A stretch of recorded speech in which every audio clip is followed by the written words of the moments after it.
from Ryan. Mr. Creepypasta had come home from a long day of telling stories and strutting that ass, when all of a sudden he heard a knock at the door.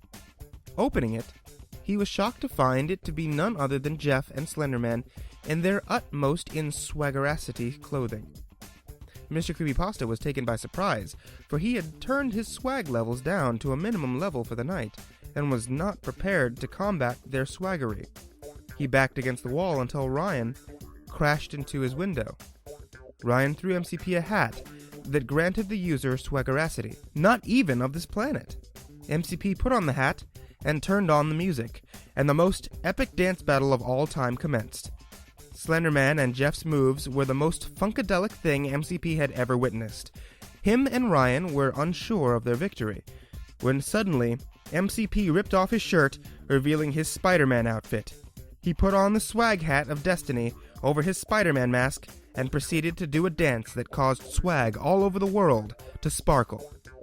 Jeff and Slenderman caught a flame, as MCP's dance moves caused him to light up with an aura of swag.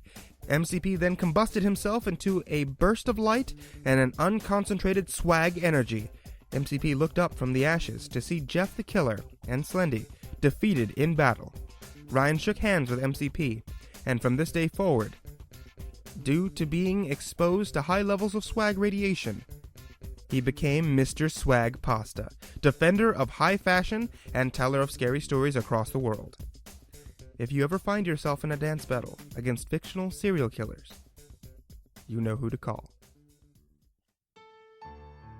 From Dylan. It is a peaceful day, not unlike any other, but today will change.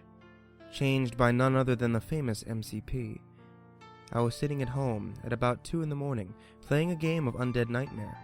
Suddenly, MCP bursts through my window and tackles me to the ground. "He's coming!" says MCP frantically. "Who's coming?" I said, confused. MCP said, "Jeff." Right at that moment, I knew that he had to be telling the truth, because why would MCP lie? He said to gather some supplies and get ready to go. I grabbed a knife, some Pop-Tarts, my Game Boy Advanced, for entertainment purposes, my cell phone, several bottles of water, and an Expo marker. "I'm ready," I said. MCP nodded, and I followed him to his car. We drove in silence for about 15 minutes until we reached an abandoned mansion. "I have something to tell you," said MCP. "I'm not exactly who I tell everyone I am. In fact, I'm quite the opposite. I didn't lie about Jeff coming. The only thing I forgot to mention is, he's already here." Confused, I asked, "What do you mean?" But I had a feeling I already knew. "Go to sleep," shouted MCP. Since that day, I've been with him. He said he needed a companion, and I wasn't about to decline, but now the world is about to witness the highest murder rate in human history. We'll see you tonight. From Logan. Hi, my name is Logan. My last name is White. Many people mistake me by being related to celebrities, but I'm not. Anyway, one day I was walking home from school in my gym clothes, because gym is my last period of the day, plus I didn't feel like changing. When I was halfway home, our usual cross guard, Gerald, was apparently sick, so they had a guy named Jeff replace him. Jeff always smiled. He just looked very weird. Anyways, when I was walking home, I noticed Jeff would follow me in my direction. I didn't think anything of it at first, so I just walked home. I would later know that was the worst mistake that I would ever make. When I went to bed, I heard rustling, and then Jeff, the crossguard, would later come out my window to say, "Don't worry, little Logan. Everything is all right.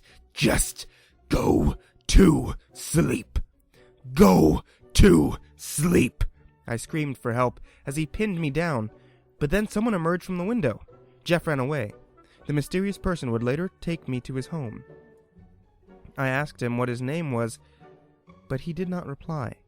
The next day I woke up from my bed. Man, what a weird dream. So I walked to school as I normally do. Jeff the crossguard saw me and smiled wide. He whispered in my ear, "Soon."